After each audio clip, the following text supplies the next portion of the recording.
কিভাবে দিনী জীবনের উন্নতি হবে, কিভাবে আখলাকের উন্নতি হবে, কিভাবে চিন্তার উন্নতি ঘটবে, কিভাবে চেতনার প্রসার ঘটবে, কিভাবে আপনার জীবনের লক্ষ্য উদ্দেশ্য বাস্তবায়ন হবে, কিভাবে আপনার জীবনের ধারা সহজ হবে, কিভাবে আপনি আল্লাহ দ্বীনের উপরে অটল অবিচল থাকবেন, কিভাবে আপনি আপনার মানহাজকে সালিম রাখবেন। আপনি একজন নেক মানুষ খোঁজেন না, আপনার ঘরের স্ত্রীও অপবিত্র, আপনার বন্ধু বান্ধব গুলো অপবিত্র, আপনার ব্যবসার পার্টনারও অপবিত্র, আপনার চাকরিতে আপনার অফিসের কলিগ গুলো অপবিত্র, আপনার রাস্তার পাশের লোকগুলো অপবিত্র। এই অপবিত্রতা আস্তে আস্তে আল্লাহু আকবার মসজিদের মুসল্লি যাদের সাথে সালাত আদায় করি এরাও অপবিত্র। একজন নেক মানুষের সন্ধান কোথায় পাবো? একজন নেক মানুষকে কোথায় পাবো? একজন উত্তম মানুষকে কোথায় পাবো? কোথায় পাবো? আল্লাহ নবী সাল্লাল্লাহু আলাইহি ওয়াসাল্লাম এই সান্নিধ্যের বিষয়ে, সহবতের বিষয়ে এত গুরুত্ব দিয়েছেন, এমনকি নবী সাল্লাল্লাহু আলাইহি ওয়াসাল্লাম বিয়ে শাদীর ব্যাপারেও বলছেন, ইউনকাহুল মারআ, মানুষ বিয়ে শাদী করে সৌন্দর্য দেখে, রূপ দেখে, লাবণ্য দেখে, বংশ দেখে বিয়ে করে। মানুষ বিয়ে করে টাকা পয়সা দেখে। আল্লাহ নবী সাল্লাল্লাহু আলাইহি ওয়াসাল্লাম বলছেন, ফাসফার বিদাতি দ্বীন, তার মানহাজ দেখে তাকে তুমি কবুল করো, তার মানহাজ দেখে তুমি তাকে বিয়ে করো, তার দ্বীন দেখে তাকে বিয়ে করো। আল্লাহ নবী সাল্লাল্লাহু আলাইহি ওয়াসাল্লাম এই উম্মতের যুবকদেরকে আদেশ করেছেন, মানুষ যা করে তোমরা তা করতে যেও না, ফাসফার বিদাতি দ্বীন, তুমি সহবত নাও দ্বীন দেখে, দ্বীনের সহবত নাও, দ্বীনকে সঙ্গ করো, দ্বীনকে সঙ্গ করো।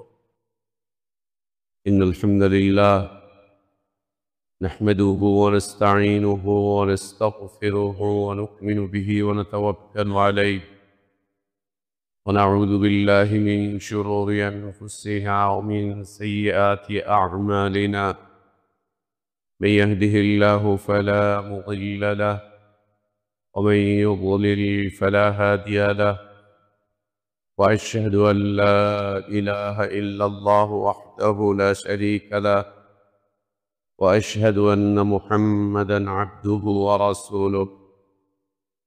يا أيها الذين آمنوا اتقوا الله حق تقاته ولا تموتن إلا وأنتم مسلمون.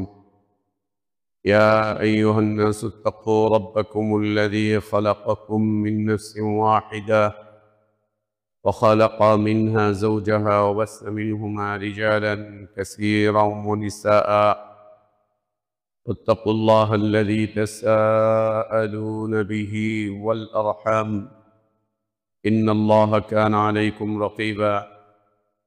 يا أيها الذين آمنوا اتقوا الله وقولوا قولا سديدا يصلح لكم أعمالكم ويغفر لكم ذنوبكم، ومن يطع الله ورسوله فقد فاز فوزا عظيما. أما بعد، فإن أحسن الحديث كتاب الله، وخير الهدي هدي محمد صلى الله عليه وسلم، وشر الأمور محدثاتها، وكل محدثة بدعة، وكل بدعة ضلالة، وكل ضلالة في النار. أعوذ بالله من الشيطان الرجيم. واصبر نفسك مع الذين يدعون ربهم بالغداة والعشي يريدون وجهه ولا تعد عيناك عنهم تريد زينة الحياة الدنيا، ولا تطع من أغفلنا قلبه عن ذكرنا واتبع هواه وكان أمره فرطا. اللهم انفعنا بما علمتنا وعلمنا ما ينفعنا وزدنا علما. اللهم إنا نعوذ بك من علم لا ينفع، ومن قلب لا يخشع، ومن نفس لا تشبع، ومن دعوة لا يستجاب لها. اللهم آت نفوسنا تقواها وزكها أنت خير من زكاها، أنت ولينا ومولاها. يا حي يا قيوم برحمتك نستغيث، أصلح لنا شأننا كله ولا تكلنا إلى أنفسنا طرفة عين. سبحانك لا علم لنا إلا ما علمتنا إنك أنت العليم الحكيم সমস্ত প্রশংসা যাবতীয় গুণগান একমাত্র কেবলমাত্র শুধুমাত্র আল্লাহ রাব্বুল আলামিন আহকামুল হাকিমিন আরহামুর রাহিমিন ইলাহুল আলামিনের জন্য, যিনি আমাদেরকে মুসলিম করে সৃষ্টি করেছেন, যিনি আমাদের জন্য উত্তম হালাল রিজকের ব্যবস্থা করেছেন, যিনি আমাদেরকে বিশুদ্ধ হিদায়াতের পথে আহ্বান জানিয়েছেন, যিনি আমাদেরকে মৃত্যু দিবেন, যিনি আমাদেরকে পুনরায় কিয়ামতের দিন তার সামনে হিসাবের কাঠগড়ায় দাঁড় করাবেন, হিসাবের মুখোমুখি করবেন এবং বিশুদ্ধ ঈমান বিশুদ্ধ আমলের ভিত্তিতে যিনি আমাদেরকে নাজাত আর জাযা দান করবেন, সে আল্লাহরই প্রশংসা, যিনি জুমার সালাত আদায়ের জন্য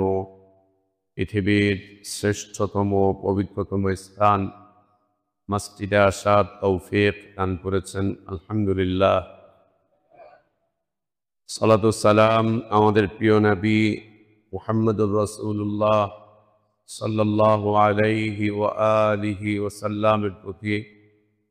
আল্লাহ সুবহানাহু ওয়া তাআলা যাকে কল্যাণের আধার করে বিশ্ব মানবতার জন্য মুক্তির দূত করে পাঠিয়েছিলেন, যার আদর্শের বাস্তবায়ন করা প্রত্যেক জাতি ধর্ম বর্ণ নির্বিশেষে সকল শ্রেণী পেশার মানুষের জন্য ফরজ করে দেয়া হয়েছে, যার আদর্শের বাস্তবায়ন প্রকৃত হিদায়াত, কল্যাণ, নাজাত আর সফলতার একমাত্র পথ। আল্লাহুম্মা সাল্লি আলা মুহাম্মদ ওয়া আলা আলি মুহাম্মদ কামা সাল্লাইতা আলা ইব্রাহিম ওয়া আলা আলি ইব্রাহিম ইন্নাকা হামিদুম মাজিদ।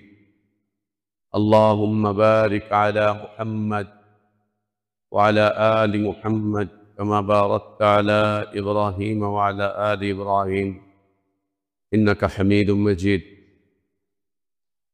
আলহামদুলিল্লাহ, আল্লাহ তাবারক ওয়া তাআলার বিশেষ দয়ায় আর বিশেষ অনুগ্রহে আর বিশেষ করুণায় আমরা আল্লাহর পক্ষ থেকে আসা সর্বশ্রেষ্ঠ সর্বশেষ আর পছন্দনীয় দিনটুকু জানতে, বুঝতে, মানতে চেষ্টা করছি।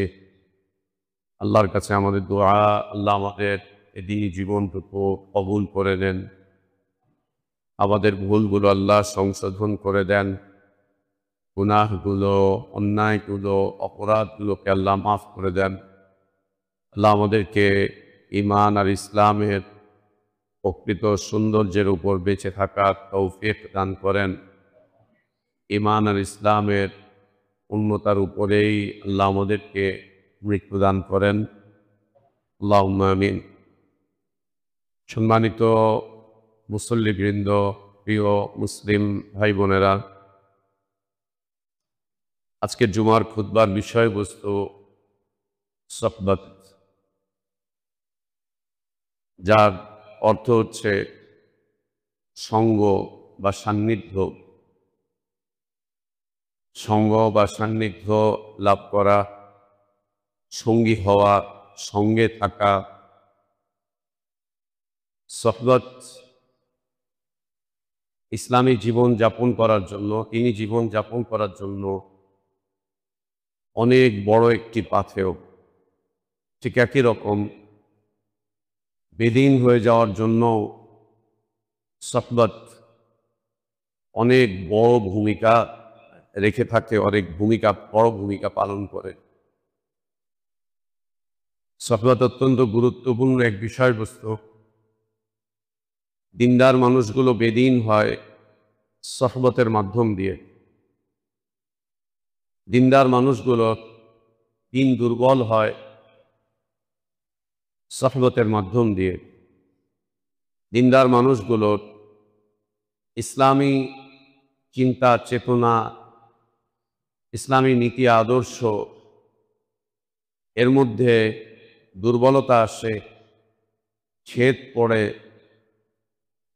সহবতের কারণে দিনদার মানুষগুলো বাতেল আকীদার সাথে অবলীলায় চলাফেরা করে, বাতেল আকীদার মানুষগুলোর সাথে তাদের বাতেল কাজগুলোতে অংশগ্রহণ করে, তাদের বাতেলের মধ্যে সর্বতোভাবে সাহায্য সহযোগিতা করে সহবতের কারণে। সহবত অত্যন্ত গুরুত্বপূর্ণ একটি বিষয়বস্তু মুসলিমদের জীবনে। ইসলাম মুসলিমদেরকে সব ধরনের সহবত গ্রহণ করতে অনুমোদন দেয়নি। সব ধরনের সহবত গ্রহণ করতে ইসলাম অনুমোদন দেয়। সহবতের গুরুত্ব এত চমৎকার, এত সুন্দর। আল্লাহ নবী সাল্লাল্লাহু আলাইহি ওয়া আলিহি ওয়াসাল্লাম একদিন জিবরিল আমিন আলাইহিস সালাতু ওয়াস সালামকে লক্ষ্য করে বলছেন যে, জিবরিল, তুমি আরো বেশি করে কেন আমার কাছে আসো না? আরো বেশি করে কেন আমার কাছে আসো না? আর একটু বেশি বেশি করে তো আমার কাছে আসতে পারো। তার মানে দুনিয়ার সব মানুষদের মাঝে গুনাহ করার প্রবণতা আছে, পাপ করার প্রবণতা আছে, অন্যায় করার প্রবণতা আছে, এবং মানুষ গুনাহ করে, অন্যায় করে, পাপ করে, এর মধ্যে ডুবে যায়। মালাইকাদেরকে আল্লাহ সুবহানাহু ওয়া তাআলা গুনাহের প্রবণতা থেকে পবিত্র রেখেছেন। মালাইকারা হচ্ছে আল্লাহর নৈকট্যশীল পবিত্র সত্তা, একদম কাছের এবং পবিত্র সত্তা হচ্ছে মালাইকাগণ, যাদের মধ্যে আল্লাহর অবাধ্যতার, আল্লাহর সাথে বেয়াদবি করার, আল্লাহর হক নষ্ট করার কোনো প্রবণতাই নেই। তাদেরকে ওই প্রবণতা দেওয়াই হয়নি। সেই মালাইকাদের মধ্যে হতে জিবরিল আমিন আলাইহিস সালাতু ওয়াস সালাম হচ্ছেন প্রধান, এবং মালাইকাদের মধ্যে শ্রেষ্ঠ হচ্ছেন তিনি, যিনি সকল নবী রাসূলের কাছে কিতাব নিয়ে এসেছিলেন, শরীয়ত নিয়ে এসেছিলেন। সেই জিবরিল আমিন আলাইহিস সালাতু ওয়াস সালামকে আল্লাহ নবী সাল্লাল্লাহু আলাইহি ওয়াসাল্লাম ইঙ্গিত করে বলছেন যে, তুমি আরো বেশি করে কেন আসো না? এর অর্থ কি? অর্থ হচ্ছে, আমি তোমার আরো বেশি সঙ্গ চাই, তোমার আরো বেশি সহবত চাই, আরো বেশি। মাত্র 23 বছরের জীবনে জিবরিল আমিন আলাইহিস সালাতু ওয়াস সালাম আল্লাহ নবী সাল্লাল্লাহু আলাইহি ওয়াসাল্লামের কাছে 6000 বারের চাইতে বেশি এসেছিলেন। 23 বছরে 6000 বার, তার চাইতে বেশি নবী সাল্লাল্লাহু আলাইহি ওয়াসাল্লাম এই পবিত্র সত্তার পবিত্র সঙ্গ আরো বেশি করে কামনা করছিলেন, আরো বেশি করে। এই পবিত্র সত্তার পবিত্র সঙ্গ আরো বেশি করে কামনা করছিলেন। কত পবিত্র! আল্লাহ নবী সাল্লাল্লাহু আলাইহি ওয়া আলিহি ওয়াসাল্লামের ঘরে একবার ছোট্ট একটা কুকুর ছানা ঢুকেছিল। জিবরিল আমিন আলাইহিস সালাতু ওয়াস সালাম আসা বন্ধ করে দিলেন। কেন? এই ঘরে অপবিত্র একটা প্রাণী আছে। এই অপবিত্র প্রাণী থাকার কারণে জিবরিল আলাইহিস সালাতু ওয়াস সালাম আসছেন। আরেকবার বিছানার একটা চাদরে একটা ছবি ছিল, সেই ছবি থাকার কারণে আসতে পারছে। পবিত্র সত্তা পবিত্র জায়গাতে যায়, ঠিক একই রকম মানুষের মাঝে পবিত্র মানুষ হচ্ছে মুসলিমিনগণ, পবিত্র মানুষ হচ্ছে মুমিনিনগণ, পবিত্র মানুষ হচ্ছে যারা আকীদার ক্ষেত্রে বিশুদ্ধ আকীদা লালন করে, পালন করে, বিশুদ্ধ আকীদার উপরে জীবন যাপন করে। মানুষের মধ্যে পবিত্র হচ্ছে যারা মানহাজি জীবন যাপন করে, সুন্নাহকে মেনে চলে, সুন্নাহর উপরে প্রতিষ্ঠিত থাকে, এরা পৃথিবীর সব মানুষের মাঝে পবিত্র। এই পবিত্র মানুষগুলো অপবিত্র জায়গায়, অপবিত্র স্থানে যাবে, এটা কামনীয় না, এটা কামনীয় না। আল্লাহ নবী সাল্লাল্লাহু আলাইহি ওয়াসাল্লাম জিবরিল আমিন আলাইহিস সালাতু ওয়াস সালামের সঙ্গ কামনা করছিলেন আরো বেশি, আরো বেশি। নবী সাল্লাল্লাহু আলাইহি ওয়া আলিহি ওয়াসাল্লাম তার মৃত্যুর পরে একদিন আবু বকর সিদ্দিক রাদিয়াল্লাহু আনহু আরদা, ওমর ইবনুল খাত্তাব রাদিয়াল্লাহু আনহু আরদাকে বলছেন যে ওমর, চলো আমরা একটু উম্মে আইমানের বাড়িতে যাই। নবী সাল্লাল্লাহু আলাইহি ওয়াসাল্লাম নিয়মিত যার বাড়িতে যেতেন, যার খোঁজ খবর রাখতেন, উম্মুল আইমান একজন বয়স্ক মহিলা ছিলেন, মদিনার সম্ভ্রান্ত একজন নারী ছিলেন। আল্লাহ নবী সাল্লাল্লাহু আলাইহি ওয়াসাল্লাম এই নারীর খোঁজ খবর নেওয়ার জন্য তার বাড়িতে যেতেন,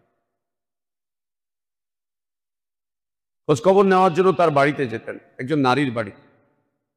নবী সাল্লাল্লাহু আলাইহি ওয়াসাল্লাম চলে গিয়েছেন, মৃত্যুবরণ করেছেন। তার এই ধারাবাহিকতা রক্ষা করতে চাচ্ছেন আবু বকর সিদ্দিক রাদিয়াল্লাহু আনহু, যে আল্লাহর নবী যার খোঁজ খবর নিতেন, এটা আমাদের উপরে জিম্মা বর্তায়, আমরাও যেন তার খোঁজ খবর নেই, আমরাও যেন তার খোঁজ খবর নেই। উলামাগণ যাদেরকে ইসলাম ওরাসাতুল আম্বিয়া বলেছেন, ওরাসাতুল আম্বিয়া বলেছে যাদেরকে ইসলাম, তাদের কাজ হচ্ছে সার্বক্ষণিক এই ফিকিরে থাকা, নবী সাল্লাল্লাহু আলাইহি ওয়াসাল্লাম কি করে গিয়েছেন, আমরা যেন সেটাই করি। তিনি যে পথে দাওয়াত দিয়ে গিয়েছেন, আমরা যেন সেই পথেই দাওয়াত দিই। যেভাবে দাওয়াত দিয়েছেন, আমরা যেন সেইভাবেই দাওয়াত দিই। তিনি যেই পথে হেঁটেছেন, আমরাও যেন সেই পথেই হাঁটি। আবু বকর সিদ্দিক রাদিয়াল্লাহু আনহু আব্বা তিনি বলছেন যে আমার চলো আমরা উম্মে আইমানের খোঁজ খবর নিয়ে এসি, তার কাছে যাই। আবু বকর সিদ্দিক রাদিয়াল্লাহু আনহু ওমর রাদিয়াল্লাহু আনহুকে নিয়ে চলে গেলেন উম্মে আইমানের বাড়িতে। উম্মে আইমান রাদিয়াল্লাহু আনহা এই দুজন সাহাবীকে দেখে কান্নায় ভেঙে পড়লেন, কাঁদছেন। তারা উম্মে আইমানকে বলছেন যে আপনি কাঁদছেন কেন? এটা কি উত্তম নয় যে আল্লাহ নবী সাল্লাল্লাহু আলাইহি ওয়াসাল্লাম দুনিয়া ছেড়ে তার জন্য যেটা কল্যাণ ছিল, উত্তম ছিল, সেখানেই তিনি চলে গিয়েছেন, অর্থাৎ আল্লাহর কাছে। মা ইনদাল্লাহি খায়র, আল্লাহর কাছে যা আছে তার সবটাই উত্তম। তিনি আল্লাহর কাছে চলে গিয়েছেন, কল্যাণে প্রবেশ করেছেন, তিনি তার কল্যাণের পথে এগিয়ে গিয়েছেন, তিনি আল্লাহর কাছে চলে গিয়েছেন। এটা কি উত্তম নয়? উম্মে আইমান রাদিয়াল্লাহু আনহা তিনি বলছেন, আমি এই জন্য কাঁদছি না যে আল্লাহ নবী সাল্লাল্লাহু আলাইহি ওয়াসাল্লাম মৃত্যুবরণ করেছেন, আমাদেরকে ছেড়ে চলে গিয়েছেন, বরং আমার কান্নার কারণ হচ্ছে জিবরিল আমিন আলাইহিস সালাতু ওয়াস সালাম ওয়াহী নিয়ে দুনিয়াতে আসা বন্ধ করে দিয়েছে, তিনি আর আসবেন না, এজন্য কাঁদছি। সেই পবিত্র সত্তা আল্লাহর পবিত্র কথাগুলোকে নিয়ে, পবিত্রতার বাণীগুলোকে নিয়ে আসা বন্ধ হয়ে গিয়েছে, তাই কাঁদছি। একজন নারী, আল্লাহর নবীর সাহাবী জিবরিল আলাইহিস সালাতু ওয়াস সালাম এর না আসার কারণে তিনি চিন্তামগ্ন হয়ে গিয়েছেন, তিনি কান্না করা শুরু করেছেন যে জিবরিল আর আসবে না দুনিয়াতে আমাদের কাছে, ওয়াহী নিয়ে আর আসবে না জিবরিল। এর অর্থ কি? অর্থ হচ্ছে সহবত, পবিত্র সত্তার সহবত। আল্লাহ সুবহানাহু ওয়া তাআলা এই উম্মতকে আদেশ করেছেন, অসবির নাফসাক, তুমি তোমার নিজেকে ধৈর্যশীল করো, তুমি ধৈর্যশীল হও, নিজেকে ধৈর্যশীল বানাও, নিজেকে সবরকারী বানাও, এবং যে সবরটা তুমি অবলম্বন করবে, অর্জন করবে, যে সবর তুমি করবে, সেই সবর হচ্ছে এই সাধারণ সবর না, খাওয়া পাই নাই সবর করো, করতে হবে। ভালো কাপড় চোপড় নেই, ভালো বাড়ি নাই, ভালো কিছু নাই, এই জন্য সবর করতে হবে। কিন্তু এই আয়াতে ওই সবরের কথা বলা হয়। আল্লাহ বলছেন ওয়াসবির নাফসাকা মা'আল্লাযীনা ইয়াদউনা রাব্বাহুম বিল গাদাতি ওয়াল আশি ইউরিদুনা ওয়াজহা। যে লোকগুলো সকাল সন্ধ্যা আল্লাহর সন্তুষ্টি অর্জনের পিছনে ছুটে বেড়ায়, রাত দিন যে লোকগুলো আল্লাহর সন্তুষ্টি অর্জনে ছুটে বেড়ায়, আল্লাহর সন্তুষ্টি অর্জনে জীবন কাটায়, রাত এবং দিন, সকাল এবং সন্ধ্যা, যে মানুষগুলোর উদ্দেশ্য একটাই আল্লাহ সন্তুষ্টি তলব করে, ওর জীবনযাপনের সব কিছুতে আল্লাহ সন্তুষ্টি তলব করে। ও খায়ও আল্লাহ সন্তুষ্টির জন্য, ও কামাই রোজগার করে আল্লাহ সন্তুষ্টির জন্য, ও জ্ঞান অর্জন করে আল্লাহ সন্তুষ্টির জন্য। ও যদি কখনো বিদেশ ভ্রমণ করতে হয় তো বিদেশ ভ্রমণ করে আল্লাহ সন্তুষ্টি অর্জনের জন্য। ওর বিয়ে শাদীটাও আল্লাহ সন্তুষ্টি অর্জনের জন্য। ওর সন্তান ধারণ করা আল্লাহ সন্তুষ্টি অর্জনের জন্য। সন্তান প্রতিপালন করা আল্লাহ সন্তুষ্টি অর্জনের জন্য। ও যা করছে জীবনের সব কিছু আল্লাহ সন্তুষ্টি অর্জনের জন্য করছে। এই মানুষগুলোর সাথে তোমরা চলাফেরা উঠা বসা করো। এই মানুষগুলোর সাথে চলাফেরা উঠা বসা করতে হলে তোমাকে ধৈর্যশীল হতে হবে। নেতাদের সাথে চলতে ধৈর্য লাগে না, রাজনীতিবিদদের সাথে চলতে ধৈর্য লাগে না। দল পাল্টানো যায়, জার্সি পাল্টানো যায়, মত পাল্টানো যায়, পথ পাল্টানো যায়, নীতি পাল্টানো যায়, আদর্শ পাল্টানো যায়, চিন্তা পাল্টানো যায়, চেতনা পাল্টানো যায়, সব চেঞ্জ করা যায়। কিন্তু যে মানুষগুলো আল্লাহ সন্তুষ্টি অর্জনের উদ্দেশ্যে রাত দিন ব্যয় করছে, সকাল সন্ধ্যা ব্যয় করছে আল্লাহ সন্তুষ্টি অর্জনের জন্য, এই মানুষগুলোর কাছে গিয়ে জার্সি পাল্টানোর কোনো সুযোগ নেই, মত পাল্টাবার কোনো সুযোগ নেই, পথ পাল্টাবার কোনো সুযোগ নেই, দল পাল্টাবার কোনো সুযোগ নেই, চিন্তা চেতনা পাল্টাবার কোনো সুযোগ নেই, জীবনের লক্ষ্য উদ্দেশ্য পাল্টাবার কোনো সুযোগ নেই। রাস্তা ওই একটাই, ওই এক রাস্তায় চলতে হলে অত্যন্ত ধৈর্যশীলতার সাথে চলতে হবে, অত্যন্ত ধৈর্যশীলতার সাথে। উনি মাটিতে বসে আছে, আপনাকে গিয়ে মাটিতেই বসে পড়তে হবে, মাটিতেই গিয়ে বসে পড়তে হবে। উনি ফ্লোরে ঘুমায়, আপনাকেও গিয়ে ফ্লোরে ঘুমাতে হবে। উনি বেড়ার ঘরে থাকে, তার কাছে গেলে আপনাকে বেড়ার ঘরেই বসতে হবে। উনি সামান্য সামান্য যা পারে তাই খাওয়া দাওয়া করে নিজেকে আল্লাহ সন্তুষ্টির মধ্যে রাখে, আপনাকে ওইটাই করতে হবে। কোনো ভিআইপি সেবা, কোনো ভিআইপি ট্রিটমেন্ট, কোনো ভিআইপি কাজ কাম আপনি তার কাছে পাবেন না। এটা পৃথিবীর সবাই মেনে নিতে পারে না, সবার জন্য এটা সম্ভব না মেনে নেওয়া, সবাই এটা মানতে পারবে না, সবার দ্বারা মানা এটা সম্ভব না, হয়ে উঠবে না, এটা হয়ে উঠবে না সবার দ্বারা। সবাই সব পরিবেশে যেতে পারে না, সবাই সব পরিবেশে বসতে পারে না, সবাই সব পরিবেশে নিজেকে খাপ খাওয়াতে পারে না, সবাই সব কিছুর সাথে নিজেকে মিলিয়ে নিতে পারে না।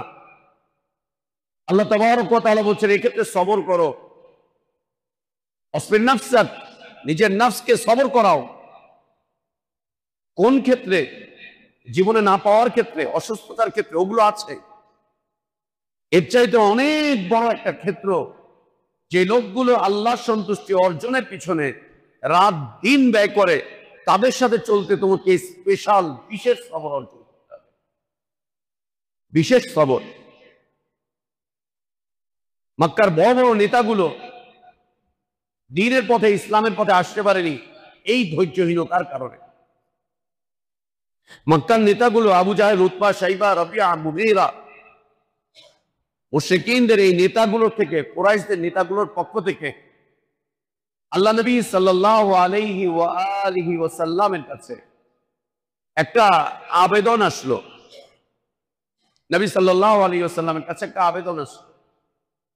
আবেদন তারা উল্লেখ করলো যে মুহাম্মদ, তোমার যে দাওয়াত, তোমার যে দিন প্রচার, তোমার যে আহ্বান,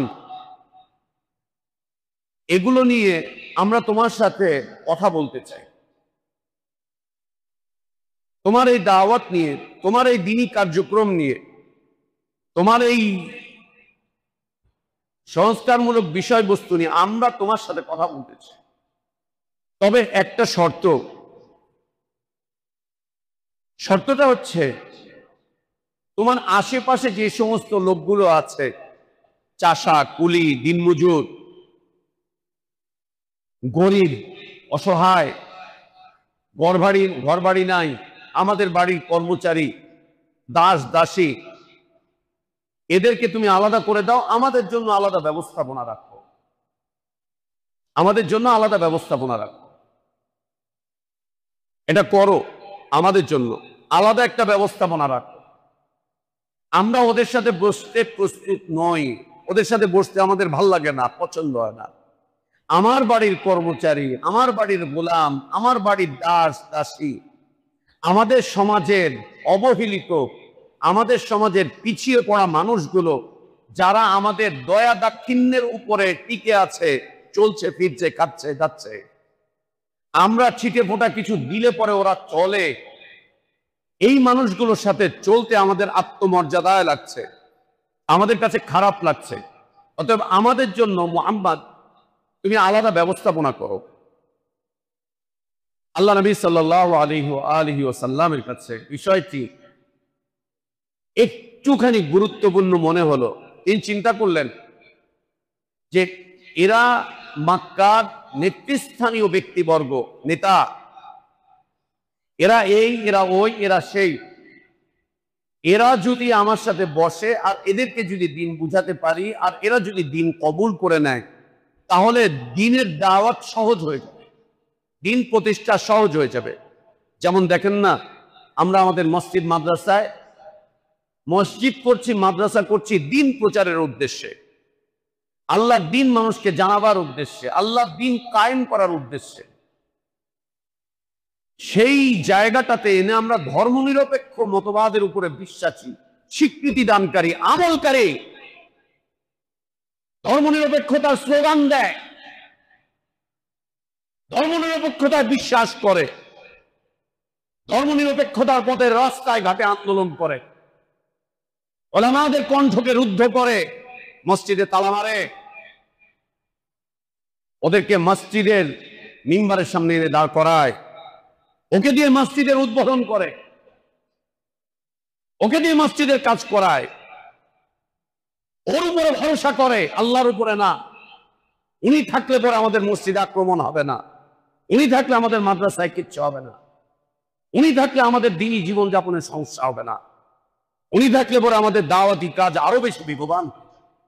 অথচ আত্মস্বীকৃত ধর্মনিরপেক্ষতাবাদী, আত্মস্বীকৃত জাতীয়তাবাদী, আত্মস্বীকৃত গণতন্ত্রপন্থী, আত্মস্বীকৃত সমাজতন্ত্রী, আত্মস্বীকৃত ইসলাম বিদ্বেষী, আত্মস্বীকৃত ইসলাম বিরোধিতাকারী, আত্মস্বীকৃত ইসলামের সাথে লড়াইকারী, আত্মস্বীকৃত আল্লাহ নবী সাল্লাল্লাহু আলাইহি ওয়াসাল্লামের সুন্নাতকে অপমানকারী, অপদস্থকারী,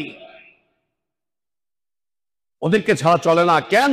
ওরা থাকলে আমাদের দাওয়াত সহজ হবে, পুলিশ কিছু বলবে না, র‍্যাব কিছু বলবে না, প্রশাসনিক সমস্যা হবে না, গ্রেফতার এড়াতে পারবো, এলাকায় চলতে পারবো ফিরকুমান। সুবহানাল্লাহ বিহামদি। এ আর মক্কার মুশরিকদের মধ্যে কোনো পার্থক্য নাই। মক্কার মুশরিকদেরকে নবী সাল্লাল্লাহু আলাইহি ওয়াসাল্লাম টার্গেট করে দাওয়াত দিয়েছিলেন, আর এই আত্মস্বীকৃত বাতিল মতাবলম্বী গুলো, এদেরকে টার্গেট করে আল্লাহ তাওহীদের দাওয়াত দিতে হবে। দাওয়াত দিবেন কোথায়? ও এসে আপনাকে দাওয়াত দিয়ে যায়, ও এসে আপনাকে দিন শেখায়, ইসলাম শেখায়, নতুন পদ্ধতি শেখায়। আল্লাহ নবী সাল্লাল্লাহু আলাইহি ওয়াসাল্লামের কাছে বিষয়টি মনে হলো কিছুটা গুরুত্ব রাখে। তিনি চিন্তা করলেন, ভালোই তো হয়, কথাবার্তা বলবো, এরা যদি ফিরে চলে আসে, ইসলামের গতি এগিয়ে যাবে, বেগবান হবে, সমস্যা কমবে। এই বিষয়টি আল্লাহ তাবারক ওয়া তাআলার কাছে খুব ঘৃণিত, এই বিষয়টি আল্লাহর কাছে খুব নিন্দিত। আল্লাহ সুবহানাহু ওয়া তাআলা আয়াত নাযিল করে বলছেন, ওয়ালা তাতরুদিল্লাযীনা ইয়াদউনা রাব্বাহুম বিল গাদাতি ওয়াল আশি ইউরিদুনা ওয়াজহাহু মা আলাইকা মিন হিসাবিহিম মিন শাই ওয়া মা মিন হিসাবিকা আলাইহিম মিন শাই ফাতাতরুদাহুম ফাতাকুনা মিনাল যালিমিন। এ নবী, যারা সকাল সন্ধ্যা তোমার রবের সন্তুষ্টি অর্জনের পিছনে ছুটে বেড়ায়, তোমার রবের সন্তুষ্টি অর্জন তালাশ করে বেড়ায়, তোমার রবকে সন্তুষ্ট করার জন্য যারা জীবন এইভাবে করে পার করছে, তাদেরকে তোমার মজলিস থেকে অন্য কারো কথায় দূরে সরিয়ে দিও না। যদি এটা করো, যদি ওদের কথা মেনে এই চাষা, কুলি, দিনমজুর, এই সমস্ত অসহায়, দরিদ্র, এই সমস্ত দাস, এদেরকে যদি তুমি দূরে সরিয়ে দাও, যারা রাত দিন আল্লাহ সন্তুষ্টি অর্জনের পিছনে ছুটে বেড়ায়, তাহলে নবী তুমি জালেম হয়ে যাবা। নবী তুমি জালেম হয়ে যাবা, একদম জালেম হয়ে যাবা। এই আমলই এখন আমাদের ওলামা কথা, আমাদের মাশায়েখিন করছেন, এই আমলই করছেন, এই আমলের পিছনেই ছুটে বেড়াচ্ছেন। তার উৎকৃষ্ট প্রমাণ ইসলামী স্কুল, ইংলিশ মিডিয়াম ইসলামী স্কুল। এখানে কারা পড়বে? শুধু ধনী লোকের সন্তানরা পড়বে। এখানে কোনো রিক্সাওয়ালার সন্তান আসতে পারবে না, কোনো গরিব মানুষের সন্তান আসতে পারবে না, কোনো এতিম অসহায় আসতে পারবে না। পয়সা ছাড়া এখানে কেউ পড়তে পারবে না। সমাজের পিছিয়ে পড়া মানুষগুলোর জন্য এখানে কোনো সুযোগ নেই। তুমি কে এভাবে ইসলামকে আলাদা করা? কে তুমি? কে তুমি? মক্কার মুশরিকদের কর্মসূচির বাস্তবায়ন করছো। নেপথ্যে কারা? মাশায়েখিন নেপথ্যে স্কলার, ইসলামের ধ্বজাধারী উলামা খোতাবা ইসলামকে দুই ভাগে ভাগ করে ফেলেছে, গরিবের ইসলাম আর ধনীর ইসলাম, দরিদ্রদের ইসলাম, ধনাঢ্যদের ইসলাম, দুই ভাগে ভাগ করে ফেলেছে। ইসলামের তালিমও দুই ভাগের, ইসলামের দাওয়াতও দুই ভাগের, ইসলামের বিষয়বস্তু দুই ভাগের। ইন্না লিল্লাহি ওয়া ইন্না ইলাইহি রাজিউন। আল্লাহ বলছেন ওয়াসবির নাফসাক, তোমার নফসকে তুমি সবর করাও, তোমার নফসকে তুমি সবর করাও, তোমার নফসকে তুমি ধৈর্যশীল বানাও। কোন ক্ষেত্রে? মাল্লাযীনা ইয়াদউনা রাব্বাহুম বিল গাদাতি ওয়াল আশি, যারা সকাল সন্ধ্যা তাদের রবের সন্তুষ্টির পিছনে ঘুরে বেড়ায়, তাদের সাথে চলার জন্য, তাদের সাথে উঠা বসা করার জন্য, তাদের সাথে থাকার জন্য তোমার নফসকে তুমি ধৈর্যশীল বানাও ধৈর্যশীল। আল্লাহ তাবারক ওয়া তাআলা সহবত দিতে বলছেন। সহবত কাদের সহবত? যারা রাত দিন ঘুরে ফিরে বেড়ায়, জীবন পার করছে আল্লাহর সন্তুষ্টি অর্জনের উদ্দেশ্যে, আল্লাহর সন্তুষ্টি অর্জনের উদ্দেশ্যে। মুসা আলাইহিস সালাতু ওয়াস সালাম, আপনারা সূরা কাহাফে পড়েছেন, মুসা আলাইহিস সালাতু ওয়াস সালামকে আল্লাহ আদেশ করলেন একজন জ্ঞানী মানুষের কাছে যেতে, একজন জ্ঞানী মানুষের কাছে যেতে আদেশ করলেন। খুঁজে খুঁজে মুসা আলাইহিস সালাতু ওয়াস সালাম তার কাছে চলে গেলেন, গিয়ে তাকে বলছেন হাল আত্তাবিউকা আলা আন তুআল্লিমানি মিম্মা উল্লিমতা রুশদা। মুসা আলাইহিস সালাতু ওয়াস সালাম আল্লাহর নবী, আল্লাহর রাসূল, এমনকি উলুল আজমি মিনার রাসূল, পাঁচজন শ্রেষ্ঠ নবী রাসূলের মধ্যে তিনি একজন। তাকে বলছেন একজন নেক মানুষের সান্নিধ্যে যেতে। আল্লাহ বলছেন একজন নেক মানুষ, শিক্ষিত মানুষ, জ্ঞানী মানুষ, তার সান্নিধ্যে যেতে বলছেন।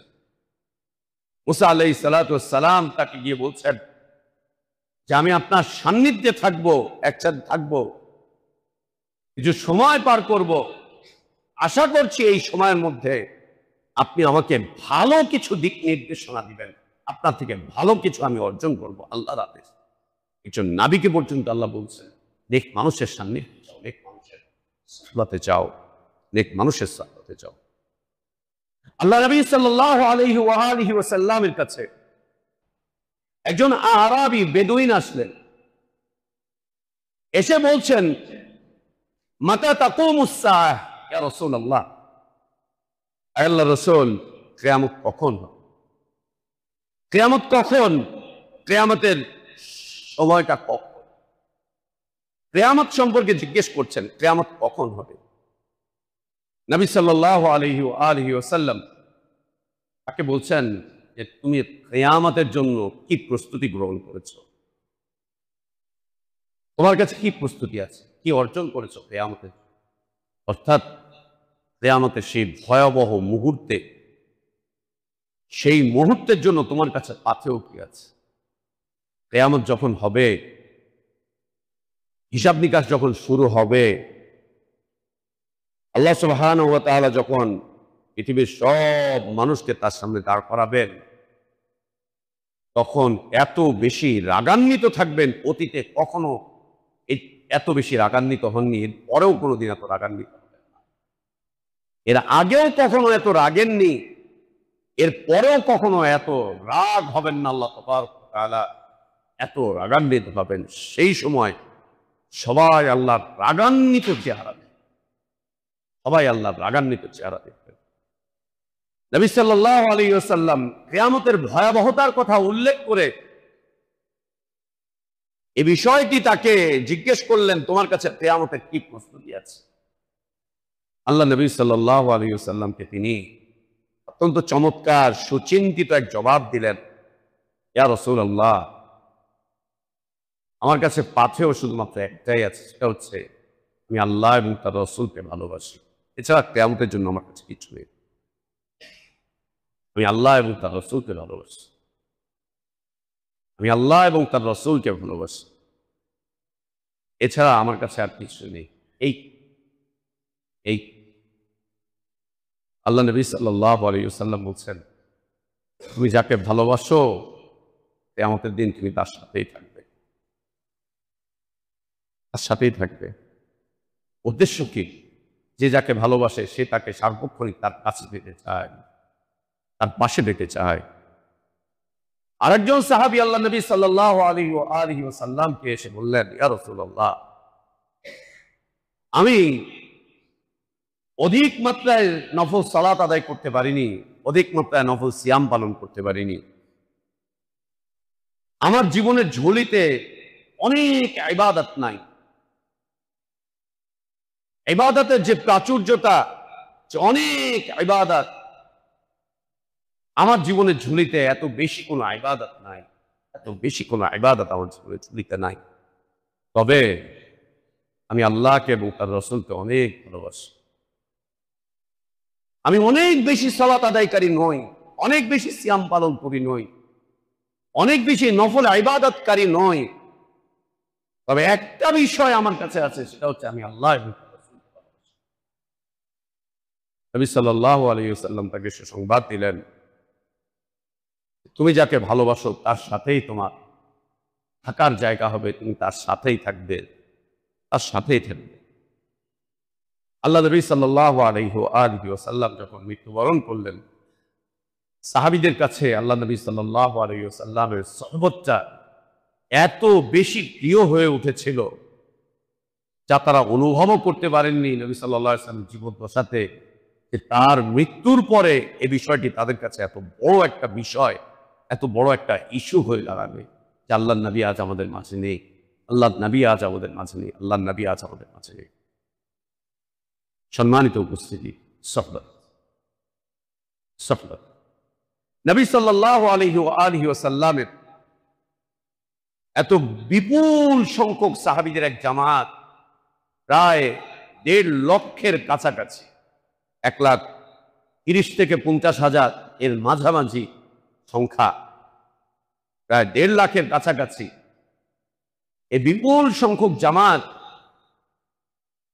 যাদের ব্যাপারে আল্লাহ সুবহানাহু ওয়া তাআলা ক্ষণে ক্ষণেই বিভিন্ন অবস্থানে, বিভিন্ন সময়ে, বিভিন্ন ইস্যুতে আল্লাহ সুবহানাহু ওয়া তাআলা সুসংবাদ পাঠাচ্ছিলেন।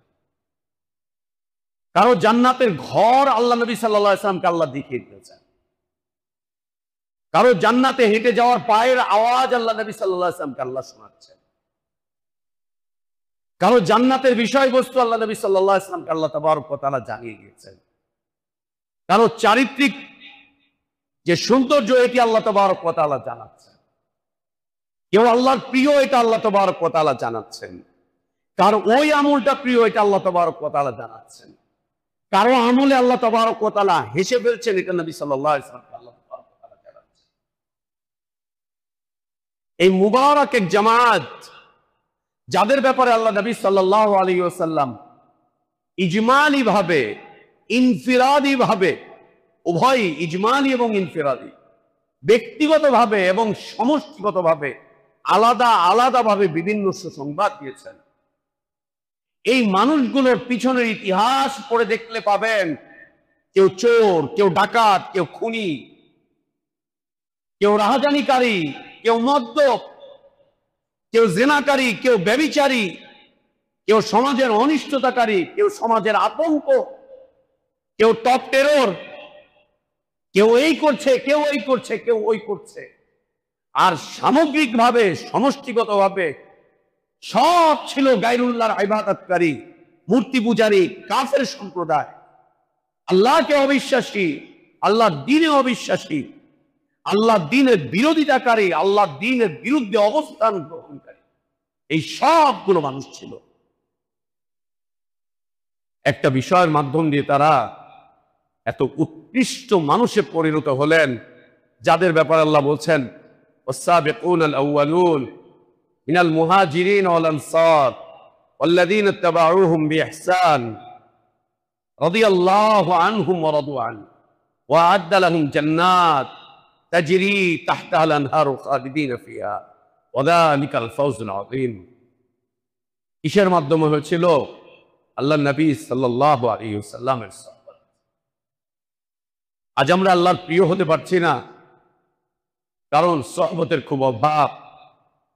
একজন নেক মানুষের সহবতের অভাব, পবিত্র চিন্তার মানুষের সহবতের অভাব, পবিত্র চেতনার মানুষের সহবতের অভাব, পবিত্র ইলমওয়ালা মানুষের সহবতের অভাব, পবিত্র মানহাজি মানুষের সহবতের অভাব, পবিত্র আদর্শের মানুষের সহবতের অভাব, পবিত্র নীতির উপরে প্রতিষ্ঠিত মানুষের সহবতের অভাব। এই অভাবের কারণে আজ আমরা আল্লাহর প্রিয় পাত্রে পরিণত হচ্ছি না। এই অভাবের কারণে আপনি চিন্তা করেন, এই মানুষগুলো, সবগুলো মানুষ ইজমালি ভাবে দুরাচারী ছিলেন, সবগুলো মানুষ ইজমালি ভাবে কাফের ছিলেন, সবগুলো মানুষ ইজমালি ভাবে আল্লাহ দ্বীন বিদ্বেষী ছিলেন। সবগুলো মানুষ আল্লাহ তাবারক ওয়া তাআলা তাদেরকে এমন উৎকৃষ্ট মানুষে পরিণত করেছিলেন, কিয়ামত পর্যন্ত তাদের মতো উৎকৃষ্ট মানুষ আর পৃথিবীর চোখে দেখবে না। এমন উৎকৃষ্ট মানুষে পরিণত করেছিলেন যাদের মৃত্যুতে আল্লাহর আরশ কেঁপেছে, এমন উৎকৃষ্ট মানুষে পরিণত করেছিলেন যাদের চরিত্রের সনদ আল্লাহ তাবারক ওয়া তাআলা কোরআনের আয়াত করে পাঠিয়েছেন। এত উৎকৃষ্ট মানুষ হয়েছিলেন এই মানুষগুলোই, যাদের সম্পর্কে আল্লাহ সুবহানাহু ওয়া তাআলা এক এক করে আলাদা আলাদা ভাবে এবং একত্রিত ভাবে সুসংবাদ পাঠাচ্ছিলেন। আল্লাহ সুবহানাহু ওয়া তাআলা মাধ্যম ছিল নবী সাল্লাল্লাহু আলাইহি ওয়া আলিহি ওয়াসাল্লামের সাহবাত। আল্লাহ নবী সাল্লাল্লাহু আলাইহি ওয়াসাল্লাম, এজন্য আল্লাহ নবী সাল্লাল্লাহু আলাইহি ওয়াসাল্লাম বলেছেন, লা তুসাহিবু ইল্লা মুমিনান, তুমি তোমার সাথী হিসাবে মুমিন ছাড়া আর কাউকে পাশে রাখবা না। এই উম্মতের উপরে আল্লাহ নবী সাল্লাল্লাহু আলাইহি ওয়াসাল্লামের আদেশ, তোমার সাথী, তোমার সঙ্গী, তোমার সফর সঙ্গী, তোমার জীবন সঙ্গী, তোমার সমাজের সঙ্গী, তোমার বাড়ি ঘরের সঙ্গী, এই সঙ্গী যেন মুমিন ছাড়া আর কেউ না হয়। এটা যেন মুমিন ছাড়া কেউ না হয়। ওয়ালা ইয়াকুল তুআমাকা ইল্লা তাকিয়ান, এবং তোমার হৃদয় নিংড়ানো যে খাবারগুলো, তুমি যে খাবারের জন্য মানুষকে আহ্বান জানাও, দাওয়াত দাও, যেটা তুমি হৃদয়ের ভিতর থেকে আরেকজনের খাদ্য কামনা করো, তোমার এই খাদ্যটা যাতে মুত্তাকি ছাড়া আর কেউ না, মুত্তাকিদেরকে তুমি তোমার খাবার খাওয়াও, উৎকৃষ্ট মানুষগুলোকে খাবার খাওয়াও, আর তোমার সঙ্গী হিসাবে তুমি মুমিন ছাড়া আর কাউকে বাছাই করতে চাও না। আল্লাহ নবী সাল্লাল্লাহু আলাইহি ওয়াসাল্লাম এই সান্নিধ্যের বিষয়ে, সহবতের বিষয়ে এত গুরুত্ব দিয়েছেন, এমনকি নবী সাল্লাল্লাহু আলাইহি ওয়াসাল্লাম বিয়ে শাদীর ব্যাপারেও বলছেন, ইউনকাহুল মারআ, মানুষ বিয়ে শাদী করে, মানুষ বিয়ে শাদী করে, মানুষ বিয়ে শাদী করে সৌন্দর্য দেখে, রূপ দেখে, লাবণ্য দেখে, রূপ দেখে, লাবণ্য দেখে, সৌন্দর্য দেখে বিয়ে করে, বংশ দেখে বিয়ে করে। মানুষ বিয়ে করে টাকা পয়সা দেখে, সৌন্দর্য, বংশের আভিজাত্য, অর্থ, বিত্ত, প্রভাব, প্রতিপত্তি, এগুলো দেখে বিয়ে করে। আল্লাহ নবী সাল্লাল্লাহু আলাইহি ওয়াসাল্লাম বলছেন, সারা জীবন তুমি যাকে তোমার পার্টনার বানাচ্ছ, তোমার সাথী বানাচ্ছ, যাকে তুমি তোমার সারা জীবনের জন্য পার্টনার বানাচ্ছ, সাথী বানাচ্ছ, তুমি তাকে গ্রহণ করবে এই তিনটার কোনোটা দেখে না। ফাসফার বিদাতি দ্বীন, তার মানহাজ দেখে তাকে তুমি কবুল করো, তার মানহাজ দেখে তুমি তাকে বিয়ে করো, তার দিন দেখে তাকে বিয়ে করো। কেন? এ তোমার সাথে থাকবে, রাতে তোমার সাথে থাকবে, দিনে তোমার সাথে থাকবে, তোমার খাবারে তোমার সাথে থাকবে, তোমার জীবনের মৃত্যুর আগ পর্যন্ত এ তোমার সাথে থাকবে, এ তোমার সাথে থাকবে। একে তুমি কাকে চয়ন করতে যাচ্ছ? টাকাওয়ালা দিন নাই, সুন্দর দিন নাই, বংশ দিন নাই, নেতার মেয়ে দিন নাই, এ দিন নাই, ও দিন নাই, সে দিন নাই, শুধু ওইগুলো দেখে তুমি তোমার সাথী সঙ্গী নির্বাচন করছো। আল্লাহ নবী সাল্লাল্লাহু আলাইহি ওয়াসাল্লাম এই উম্মতের যুবকদেরকে আদেশ শুনেছেন, মানুষ যা করে তোমরা তা করতে যেও না। ফাসবার বিদাতি দ্বীন, তুমি সহবত নাও দিন দেখে, দিনের সহবত নাও, দিনকে সঙ্গ করো, দিনকে সঙ্গ করো। যদি দিনকে সঙ্গ করতে পারো, আজকে দারিদ্রতা কালকে আল্লাহ ধনাঢ্যতায় পরিণত করে দিবেন। যদি দিনকে তুমি সঙ্গী করতে পারো, তো আজকে তোমার অপূর্ণতা আল্লাহ সুবহানাহু ওয়া তাআলা কালকে পরিপূর্ণ করে দিবেন, পরিপূর্ণ করে দিবেন। সহবত, এই সহবত অর্জন যদি আপনার বাড়ির পাশে না হয়, যদি দূরে কারো সংবাদ পান, সেখানে দূরে চলে যান।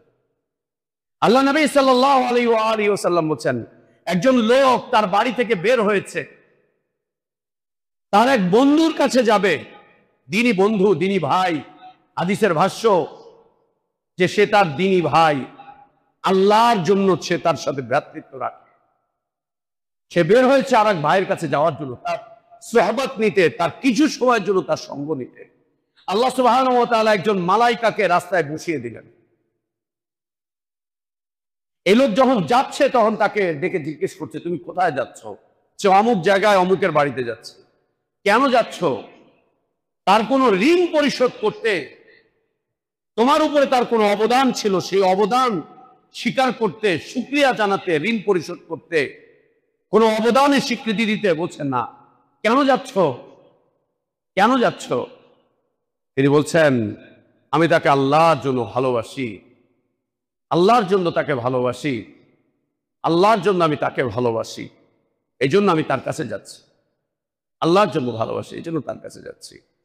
তখন এই মালাইকা বলছেন, তোমার চলতি পথে আল্লাহ আমাকে বসিয়েছেন, পাঠিয়েছেন যেন আমি তোমাকে পরীক্ষা করি, তুমি কেন যাচ্ছ। শোনো, তাকে সুসংবাদ দিচ্ছেন, তুমি যাকে ভালোবাসো তার সাথেই তোমার হাসর হবে, তার সাথেই তোমার হাসর হবে। পাশাপাশি আল্লাহ নবী সাল্লাল্লাহু আলাইহি ওয়াসাল্লাম জানিয়ে দিয়েছেন, কিয়ামতের দিন আল্লাহ সুবহানাহু ওয়া তাআলা ঘোষণা করবেন, যে যার ইবাদত করতে সে তার সাথে হও, যে যার সাথে চলতে সে তার সাথে হও, যে যাকে আদর্শ মনে করতে তার সাথী হয়ে যাও, যে যার নীতিগত পথে চলতে সে তার সাথী হয়ে যাও। আল্লাহ সুবহানাহু ওয়া তাআলা আদেশ করবেন কিয়ামতের দিন, সুহবত, সুহবত, সুহবত। আল্লাহ নবী সাল্লাল্লাহু আলাইহি ওয়াসাল্লাম জিবরিলের সুহবত চাচ্ছেন।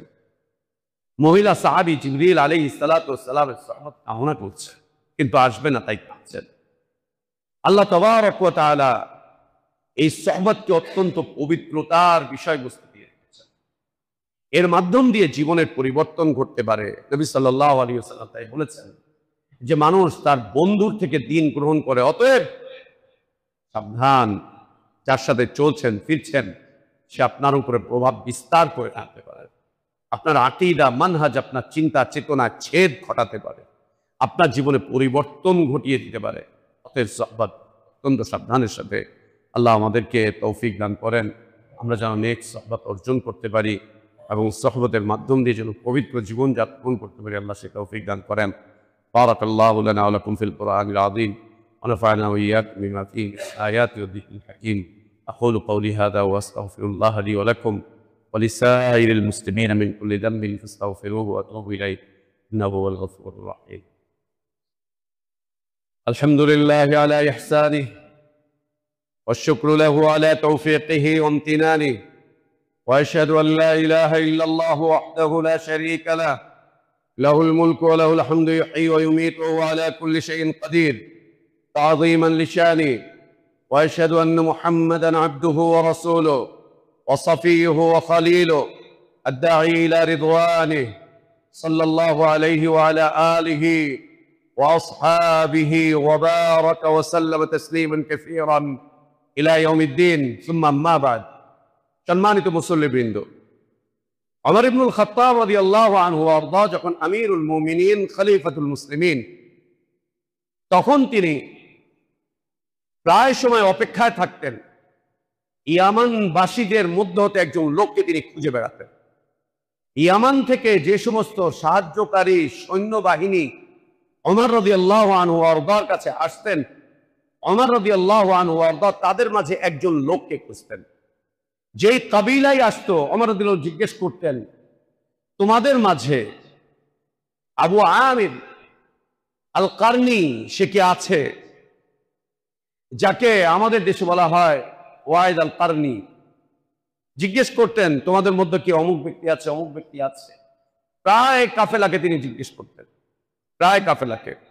এভাবে জিজ্ঞেস করতে করতে একদিন এক কাফেলাকে জিজ্ঞেস করছেন, তোমাদের মধ্যে কি অমুক ব্যক্তি আছে, অমুক ব্যক্তি কি তোমাদের মাঝে আছে। ওমর রাদিয়াল্লাহু আনহু আরদা জিজ্ঞেস করলেন তাদেরকে, আফিকুম ওয়াইস ইবনে আমির, তোমাদের মধ্যে কি ওয়াইস ইবনে আমির আছে? তখন তাদের মধ্যে হতে একজন বললেন, জি আছে। তাকে জিজ্ঞেস করলেন যে তুমি কি অমুক অমুক গোত্রের, কারণ গোত্রের? বলছে জি। তিনি বললেন, তোমার গায়ে কি সেতি রোগ ছিল? বলছে জি, সেতি রোগ ছিল। এখন তুমি সুস্থ, কিন্তু 1 দিরহাম পরিমাণ জায়গায় সেই অসুস্থতার দাগ আছে, সেটা আছে? জি আছে। তোমার মা কি বেঁচে আছেন? জি, মা বেঁচে আছেন, মা বেঁচে আছেন।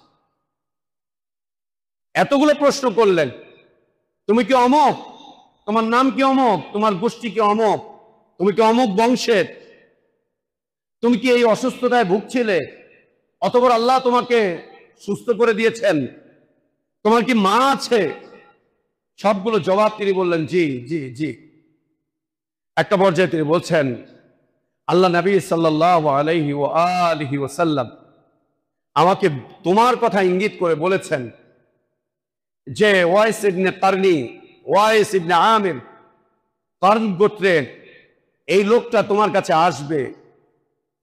এই লোকটা এমন একজন ব্যক্তি, এমন একজন সৎ লোক, যে আল্লাহর কাছে দোয়া করলে দোয়া আল্লাহ কবুল করেন, যে কোনো কসম করলে আল্লাহ তার কসমকে পুরো করে দেন। ওমর, তুমি যখন তাকে পাবে, তুমি তাকে দিয়ে তোমার জন্য দোয়া করিয়ে নিও, তাকে দিয়ে তুমি তোমার জন্য দোয়া করিয়ে নিও। ওমর রাদিয়াল্লাহু আনহু আরদা এই লোককে বলছেন যে তুমি আমার জন্য আল্লাহর কাছে দোয়া করো, আল্লাহ যেন আমাকে ক্ষমা করে দেন, আল্লাহ যেন আমাকে মাফ করে দেন, আল্লাহ যেন আমাকে মাফ করেন। আশারা মুবাশশারা বিল জান্নাহ, জান্নাতি ব্যক্তিদের তালিকায় দ্বিতীয়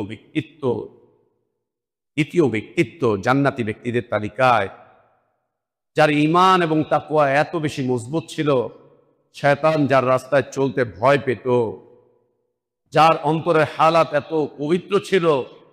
নবী সাল্লাল্লাহু আলাইহি ওয়াসাল্লাম যার ব্যাপারে ঘোষণা দিয়েছেন, আমার পরে কেউ নবী হলে লাকানা ওমর, আমার নবী হয়ে যায়। তিনি বলছেন, তুমি আমার জন্য দোয়া করো, আল্লাহ যেন আমাকে ক্ষমা করে দেন, আল্লাহ যেন আমাকে মাফ করে দেন, আল্লাহ যেন মাফ করে দেন। তখন তিনি ওমর রাদিয়াল্লাহু আনহুর জন্য আল্লাহর কাছে ক্ষমার প্রার্থনা করলেন। সহবত, অনেক মানুষের ভিড়ে একজন মানুষকে খুঁজে বেরিয়েছেন, অনেক মানুষের ভিড়ে একজন মানুষকে খুঁজে বেরিয়েছেন, একজন মানুষের সান্নিধ্য পেতে চাচ্ছেন অনেক মানুষের ভিড়ে। একজন মানুষকে দিয়ে আল্লাহর কাছে কিছু বলাতে চাচ্ছেন, হাজারো মানুষ কিছু বলাতে চাচ্ছে। ওমর রাদিয়াল্লাহু আনহু তার সান্নিধ্যে, তার সহবতের অপেক্ষায় দীর্ঘদিন অপেক্ষমান ছিলেন। খুঁজে বেরিয়েছেন কোথায় সেই নেক ব্যক্তি, কোথায় সেই ব্যক্তি যে আল্লাহর কাছে কিছু দাবি করলে আল্লাহ তা পূরণ করে দেন, কোথায় সে ব্যক্তি যে ব্যক্তির কসম করলে আল্লাহ তার কসমকে পুরো করেন, কোথায় সে ব্যক্তি? খুঁজে বেরিয়েছেন, চষে বেরিয়েছেন। নেক মানুষ চষতে কয়দিন ঘুরে বেরিয়েছি আমরা। চাকরির পিছনে হন্যে হয়ে ছুটেছি, ঘুষ দিয়েছি, দুর্নীতি করেছি, ঘুষখোর সুদখোরদের পিছনে কত ঘুরেছি, নেতাদের পিছনে কত ঘুরেছি, বদ আকীদা বদ চিন্তার মানুষের পিছনে কত ঘুরেছি। নেক মানুষকে কোথায় খুঁজে বেরিয়েছি, কোথায় চষে বেরিয়েছে একজন নেক মানুষ? কিভাবে তিনি জীবনের উন্নতি হবে, কিভাবে আখলাকের উন্নতি হবে, কিভাবে চিন্তার উন্নতি ঘটবে, কিভাবে চেতনার প্রসার ঘটবে, কিভাবে আপনার জীবনের লক্ষ্য উদ্দেশ্য বাস্তবায়ন হবে, কিভাবে আপনার জীবনের ধারা সহজ হবে, কিভাবে আপনি আল্লাহর দ্বীনের উপরে অটল অবিচল থাকবেন, কিভাবে আপনি আপনার মানহাজকে সালিম রাখবেন। আপনি একজন নেক মানুষ খোঁজেন না। আপনার ঘরের স্ত্রীও অপবিত্র, আপনার বন্ধু বান্ধবগুলো অপবিত্র, আপনার ব্যবসার পার্টনারও অপবিত্র, আপনার চাকরিতে আপনার অফিসের কলিগগুলো অপবিত্র, আপনার রাস্তার পাশের লোকগুলো অপবিত্র। এই অপবিত্রতা আস্তে আস্তে আল্লাহু আকবার মসজিদের মুসল্লি যাদের সাথে সালাত আদায় করি এরাও অপবিত্র। একজন নেক মানুষের সন্ধান কোথায় পাবো? একজন নেক মানুষকে কোথায় পাবো? একজন উত্তম মানুষকে কোথায় পাবো? কোথায় পাবো? নেক মানুষদের জামাত দুনিয়া থেকে চলেই, দুনিয়া যেন আজ নেক মানুষের শূন্যতা, গোটা দুনিয়া যেন আজ নেক মানুষের শূন্যতা, পুরো অপবিত্রতা দিয়ে গোটা দুনিয়া ভরে যাচ্ছে, সবগুলো জায়গা ভরে যাচ্ছে। আমরা কিভাবে নেক হব? নেককার মানুষের সন্ধান কোথায় পাবো? কার সহবতে গিয়ে জীবন কাটাবো? কার থেকে সঙ্গ নিয়ে আল্লাহর কাছে কিছু অর্জন করতে পারবো? সুবহানাল্লাহ, এই চিন্তা করারও যেন এখন সময় নেই, এই চিন্তা করারও যেন এখন সময় নেই। অতঃপর তিনি চলে যাচ্ছেন, তাকে জিজ্ঞেস করলেন, ওমর রাদিয়াল্লাহু আনহু তোমার গন্তব্য কোথায়, কোথায় যাবে? বলছে আমি কুফাতে যাব। ওমর রাদিয়াল্লাহু আনহু তাকে জিজ্ঞেস করলেন, নেক মানুষের সন্ধান দেখে জিজ্ঞেস করলেন, আমি কি কুফার গভর্নরকে তোমার সুযোগ সুবিধার বিষয়ে কোনো পত্র লিখে দিব? বলছে না, আমি এটা পছন্দ করি না যে আমার ব্যাপারে আপনি ওখানকার কোনো গভর্নরকে জানাবেন, প্রশাসনকে জানাবেন, যাতে করে তারা আমাকে ভিআইপি সুযোগ সুবিধা দেয়। এটা আমি পছন্দ করি না। জি, আজ আমরা ভিআইপি সুযোগ সুবিধা পেলে মনে করি এটা আল্লাহর রহমত, এটা আল্লাহর নিয়ামত। আর ওই ভিআইপি সুযোগ সুবিধা যে কুফরের জন্য দিচ্ছে, আমার চেতনা নষ্ট করার জন্য দিচ্ছে, আমার চিন্তাকে বরবাদ করার জন্য দিচ্ছে, আমার জীবনের অবস্থানকে নড়বড়ে করে দেওয়ার জন্য যে আমাকে ভিআইপি সুযোগ সুবিধা দিচ্ছে, এটা চিন্তাও করি না। আমি মনে করি যে আমাকে ভিআইপি সুযোগ সুবিধা দিচ্ছে, এটা আল্লাহ নিয়ামত হিসেবে দিয়েছেন। না, বিলকুল না। তিনি বলছেন আমি অপছন্দ, এটা অপছন্দ করি যে আমার ব্যাপারে আপনি কাউকে সুপারিশ করবেন। চলে গেলেন তিনি। কুফা থেকে লোকজন হজ করতে আসে, মদিনায় আসে। ওমর রাদিয়াল্লাহু আনহু আরদা এক কাফেলাকে জিজ্ঞেস করলেন, তোমাদের মাঝে কি এমন একজন ব্যক্তি গিয়েছে? ওয়াইস ইবনে আমির বলছে হ্যাঁ। সে কি এরকম ব্যক্তিত্ব? জি। ওমর রাদিয়াল্লাহু আনহু কুফাবাসীকে বললেন, এক কাজ করবে, আল্লাহ নবী সাল্লাল্লাহু আলাইহি ওয়াসাল্লাম আমাকে আদেশ করেছেন আমি যেন তাকে দিয়ে আমার জন্য দোয়া করাই, আমি যেন তাকে দিয়ে আল্লাহর কাছে বলাই। আল্লাহ নবী আমাকে আদেশ করেছেন আমি যেন তাকে দিয়ে আমার জন্য দোয়া করি, আমি যেন তাকে দিয়ে আল্লাহর কাছে আমার জন্য সুপারিশ করাই। এক কাজ করবে, তোমরা যখন ফিরে যাবে তোমরাও তাকে দিয়ে তোমাদের জন্য আল্লাহর কাছে সুপারিশ করাবে, তোমরাও তাকে দিয়ে তোমাদের জন্য আল্লাহর কাছে ক্ষমা প্রার্থনা করাবে, দোয়া করাবে। কেন?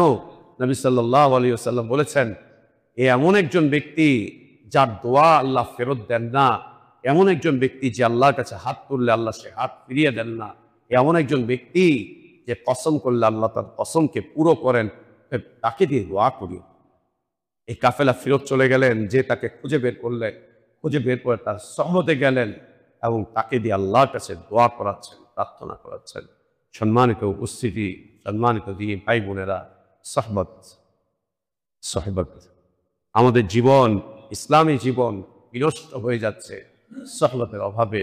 ছোট্ট একটি উদাহরণ আল্লাহ নবী সাল্লাল্লাহু আলাইহি ওয়াসাল্লামের, যা আমরা প্রায় সময় শুনে থাকি। আল্লাহ নবী সাল্লাল্লাহু আলাইহি ওয়াসাল্লাম এই চমৎকার করে বলছেন, কোনো আতর ব্যবসায়ীর কাছে যদি তুমি যাও, আতর না কিনলেও তুমি সেখান থেকে আতরের ঘ্রাণ পাবে। আর কোনো কামারের কাছে যদি যাও, যারা বাতাস দেয়, কাপড় দেয়, ওই আগুনের মধ্যে তার কাছে যদি তুমি যাও, তোমার কাপড়টা কয়লা হয়ে যাবে, কালি হয়ে যাবে, তোমার কাপড়ে আগুন লাগবে, তোমার কাপড়টা নষ্ট হয়ে যাবে। হচ্ছে সহবত। দিনদার মানুষের সহবতে যাবেন, দিন পাবেন। আখলাকওয়ালা মানুষের সহবতে যাবেন, আখলাক পাবেন। আদর্শওয়ালা সহবতের মানুষের সহবতে যাবেন তো আদর্শ পাবেন। নীতিবান মানুষের সহবতে যাবেন তো নীতি পাবেন। ভালো চিন্তার মানুষের কাছে যাবেন তো ভালো চিন্তা পাবেন, চেতনা পাবেন। আর একে পরিত্যাগ করবেন তো জীবন বরবাদ হয়ে যাবে, জীবন কঠিন হয়ে যাবে, জীবন মুসিবতপূর্ণ হয়ে যাবে। আল্লাহর কাছে আমাদের দোয়া, আল্লাহ আমাদেরকে নেক সহবত দান করেন, আল্লাহ আমাদেরকে নেক সহবত দান করেন, আল্লাহ আমাদেরকে নেক সহবত দান করেন।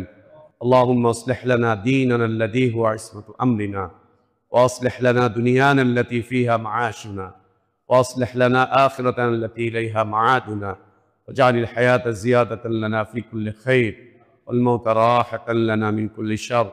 اللهم اقسم لنا من خشيتك ما تحول به بيننا وبين معاصيك، ومن طاعتك ما تبلغنا به جنتك، ومن اليقين ما تهون به علينا مصائب الدنيا. متعنا اللهم بأسماعنا وأبصارنا وقواتنا أبدا ما أبقيتنا، واجعله الوارث منا، واجعل ثأرنا على من ظلمنا، وانصرنا على من عادانا.